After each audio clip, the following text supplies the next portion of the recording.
stare vicino, 8-7 minuti, come vedete il sole mi illumina, per modo di dire, insomma c'è una bella giornata, stiamo partendo per Bologna, qui da Verona, un bel gruppo, quasi 50 persone, andiamo tutti a questa convention di presentazione dei candidati al Parlamento europeo, ci sarà Antonio Di Pietro, ci saranno i parlamentari, un po' tutta la squadra dell'Italia dei Valori e dovrebbe essere il giorno che dà il via a questa corsa che faremo tutti con entusiasmo, con grande motivazione.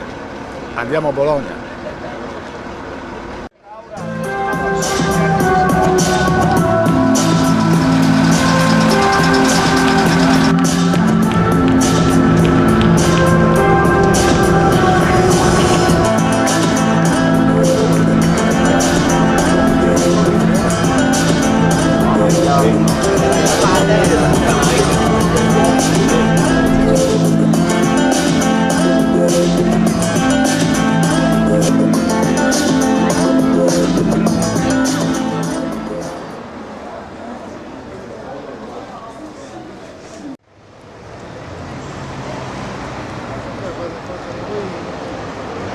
Le stenze, vedi?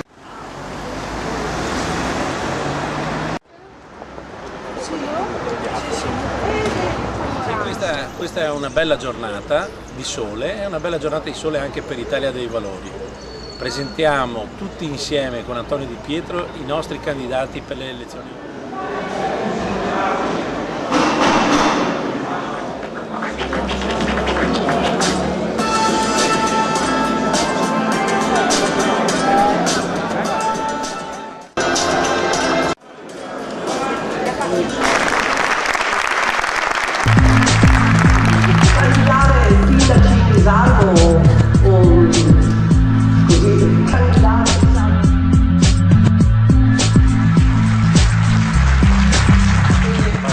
Il palco del Teatro delle Celebrazioni di Bologna ospita la presentazione dei 13 candidati di Italia dei Valori al Parlamento europeo nella circoscrizione nord-est.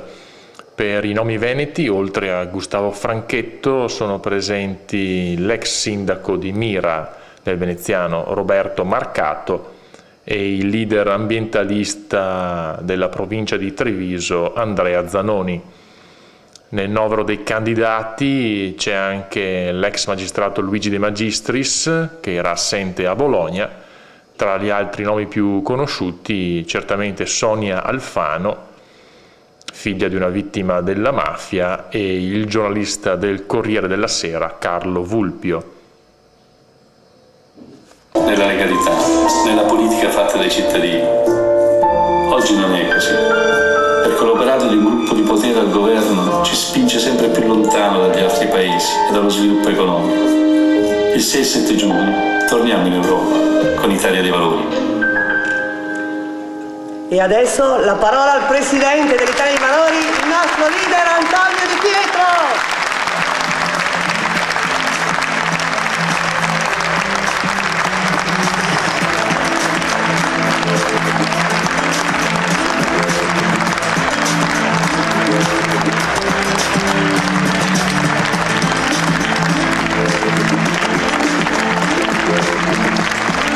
Grazie.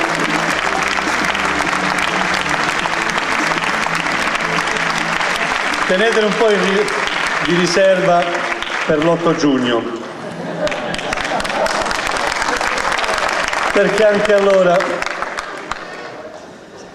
dobbiamo cominciare una nuova avventura. In effetti io mi sto già occupando e preoccupando di ciò che dobbiamo fare e come dobbiamo fare dall'8 giugno in poi, perché chi è che usa la mazza qua?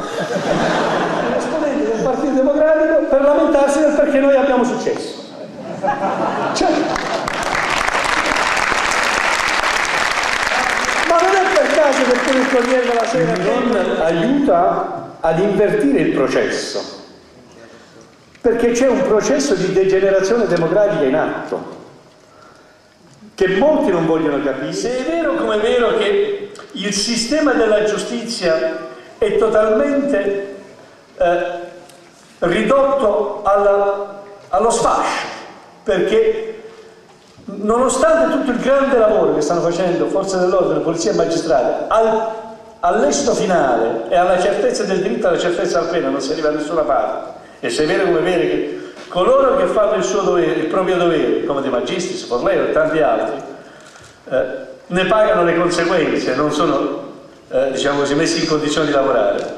Allora voi capite che questo regime che sta cercando di chiudere il nostro paese in modo feudale, in realtà il 6-7 giugno c'è il rischio che si chiuda, proprio così. Perché?